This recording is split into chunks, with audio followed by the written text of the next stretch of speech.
The Holy Bible, New King James Version, Ezekiel 47. Then he brought me back to the door of the temple, and there was water, flowing from under the threshold of the temple toward the east, for the front of the temple faced east. The water was flowing from under the right side of the temple, south of the altar. He brought me out by way of the north gate, and led me around on the outside to the outer gateway that faces east, and there was water, running out on the right side. And when the man went out to the east with the line in his hand, he measured 1,000 cubits, and he brought me through the waters. The water came up to my ankles. Again he measured 1,000 and brought me through the waters. The water came up to my knees. Again he measured 1,000 and brought me through. The water came up to my waist.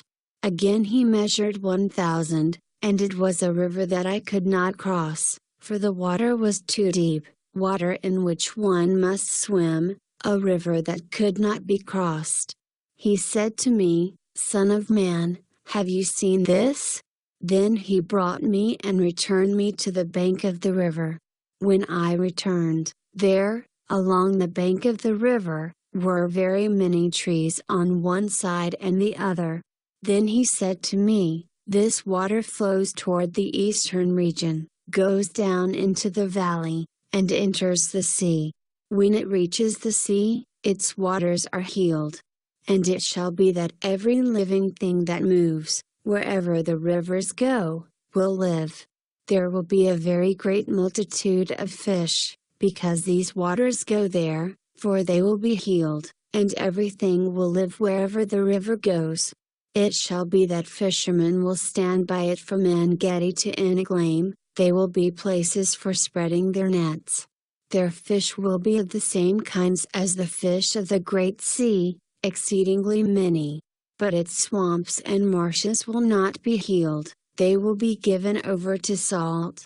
Along the bank of the river, on this side and that, will grow all kinds of trees used for food, their leaves will not wither, and their fruit will not fail. They will bear fruit every month, because their water flows from the sanctuary. Their fruit will be for food, and their leaves for medicine. Thus says the Lord God, these are the borders by which you shall divide the land as an inheritance among the 12 tribes of Israel. Joseph shall have 2 portions.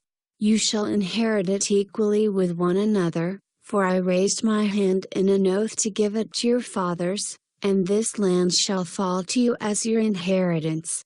This shall be the border of the land on the north, from the great sea, by the road to Hethlon, as one goes to Zedad, Hamath, Berothah, Sibraim, which is between the border of Damascus and the border of Hamath, to Hazar-Hadakon, which is on the border of Oren. Thus the boundary shall be from the sea to Hazar-Enan, the border of Damascus, and as for the north, northward, it is the border of Hamath. This is the north side.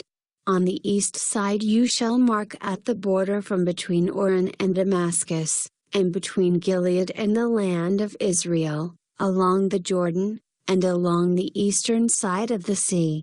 This is the east side. The south side, toward the south, shall be from Tamar to the waters of Meribah by Kadesh, along the brook to the great sea. This is the south side, toward the south.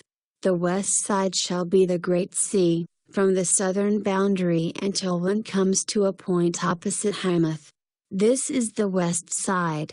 Thus you shall divide this land among yourselves according to the tribes of Israel. It shall be that you will divide it by lot as an inheritance for yourselves, and for the strangers who dwell among you and who bear children among you. They shall be to you as native born among the children of Israel, they shall have an inheritance with you among the tribes of Israel. And it shall be that in whatever tribe the stranger dwells, there you shall give him his inheritance, says the Lord God.